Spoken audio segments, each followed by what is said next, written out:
BFM Business, BFM Patrimoine, les réponses aux questions.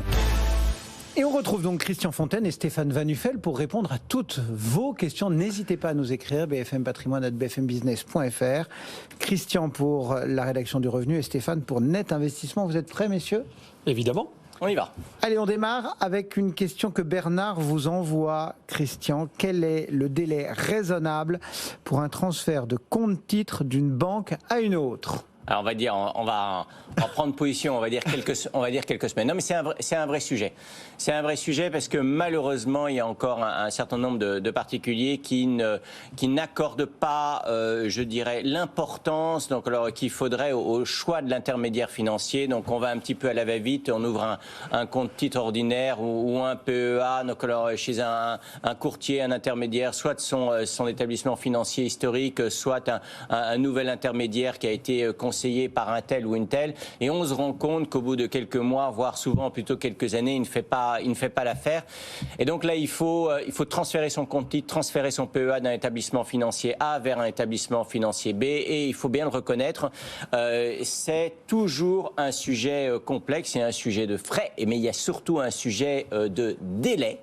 Il faut bien savoir que cette matière de transfert d'un compte titre ou d'un PEA, c'est le sujet sur lequel il y a le plus de dossiers traités donc, par Marielle Cohen-Branche, donc médiatrice de l'AMF. Donc c'est un vrai sujet, sachant que où est le problème ? C'est qu'en fait, historiquement, en tout cas ça se passe comme ça aujourd'hui, ça se passera peut-être pas comme ça demain, pendant toute la période de transfert du compte titre ou du PEA, aucune opération n'est possible. Ouais. Donc là, ça peut faire mal. Je vous fais pas un dessin. Alors, qu'est-ce qui peut bloquer ? Ça veut dire qu'il faut s'y prendre avec beaucoup de précautions. Et par exemple, quand on envisage de faire ça, et après je vous laisse continuer sur le délai et autres, il faut un peu nettoyer son portefeuille, son attitude spéculative. C'était là où je voulais en venir. Mais en fait, il y a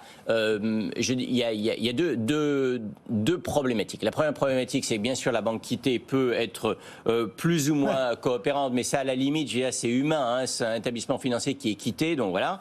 Et le deuxième élément, ce sont des éléments techniques. Voilà. Et donc les éléments techniques à prendre en compte, effectivement, c'est le nombre de lignes, la présence ou non de titres étrangers, des ordres en cours, des opérations sorties, des dividendes en cours de versement. Plus il y a un nombre de lignes, plus il y a, je dirais, d'opérations en cours, par exemple, sur un titre en portefeuille, par exemple un versement de dividendes. Plus vous avez de titres étrangers, plus le transfert risque d'être long. Donc oui, vous avez raison, il faut nettoyer son portefeuille. Nettoyer son portefeuille, ça veut dire quoi ? Ça veut dire réduire le nombre de lignes. Ça veut dire, bien sûr, ne pas laisser traîner un ordre à seuil de déclenchement, donc qui va acheter tel ou tel titre à horizon de 3 semaines si telle valeur progresse ou baisse. Bon, il faut éviter ça. Il faut éviter d'effectuer un transfert de PEA ou de compte titre pendant la période de versement des dividendes, parce que rien qu'une opération sur un seul titre peut bloquer l'ensemble du transfert. Donc on nettoie, on réduit le nombre de lignes. On évite la période de versement des dividendes. On vend les titres, les lignes étrangères. On vend les SICAV maison, puisque si vous avez acheté une SICAV maison donc dans la banque quittée, donc alors vous allez détenir une SICAV qui n'est plus maison donc alors dans la banque, dans votre nouvelle banque. Voilà. C'est un peu ça. Sauf si on va chez un opérateur qui fait de l'architecture ouverte. Là, on peut... Oui, peut-être aussi, mais alors vous risquez, alors vous risquez quand même d'avoir des droits de garde alors que vous n'en peignez pas. On limite les risques. Et donc, on limite les risques sur le plan technique en nettoyant le portefeuille, et deuxièmement, on accorde une importance aux frais de transfert. Bon. Pour le PEA, je dirais que peu ou prou c'est réglé, puisque depuis le 1er juillet 2020, les frais de transfert sur le PEA sont plafonnés par ligne à 15 € pour les titres cotés, 50 € pour les titres non cotés, et globalement, le transfert de PEA ne peut pas vous être facturé plus de 150 €. Bon. Pour le compte titre ordinaire, ça peut grimper bien au-delà, mais bien sûr, compte titre CTO ou PEA, vous pouvez faire prendre en charge par votre nouvel établissement ces frais de transfert. Généralement, ça se fait. Il peut y avoir des plafonds, mais s'il y en a qui font la gueule, il y en a d'autres qui sont contents qu'on arrive. Voilà, vous avez tout. Voilà. Donc c'est un vrai sujet, et la leçon de ces difficultés pousse vraiment à accorder une importance prépondérante au choix de l'intermédiaire financier. Si vous choisissez le bon intermédiaire, qui répond en tout cas à vos besoins, vous n'aurez pas le besoin de changer de banque quelques années plus tard. Voilà donc Bernard, quelques éléments de réponse. Ça vous, enfin ouais, en tant que CGP, on fait attention aussi à ça avec ses clients. Évidemment. Nous on conseille de toute façon souvent de liquider les positions de l'ancien PEA. Oui, parce qu'en fait de toute façon, enfin pour notre clientèle de particuliers, si vous changez d'établissement détenteur de votre PEA ou de votre compte titre, c'est que vous vous êtes planté, comme le disait Christian, sur le premier choix. Donc de toute façon, qu'il y ait des frais, pas de frais, qu'on liquide pas, nos clients à nous qui sont habitués à être accompagnés, ils passent d'un accompagnateur à un autre. Donc s'ils changent d'accompagnateur, c'est qu'il vaut mieux qu'ils changent parce que ça se passait pas bien.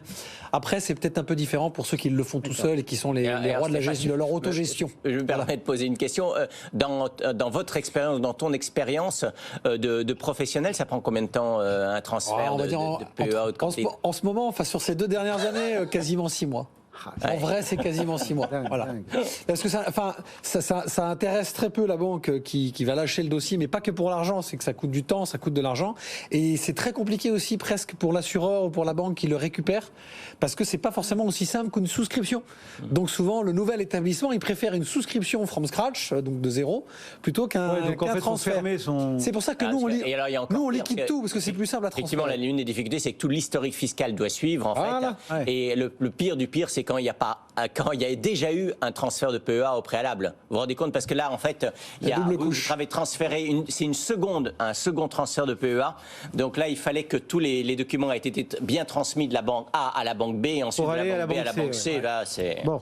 Donc en fait, c'est pas idiot. Finalement, on ferme tout et on. Alors on passe. On peut. C'est vrai que le côté casse-pied de l'antériorité fiscale. Le cas de Stéphane est particulier puisqu'en fait, manifestement, c'est quelqu'un qui avant, par exemple, gérait son PEA et qui ensuite va le confier en gestion à un professionnel. Dans ces cas-là, il peut tout vendre.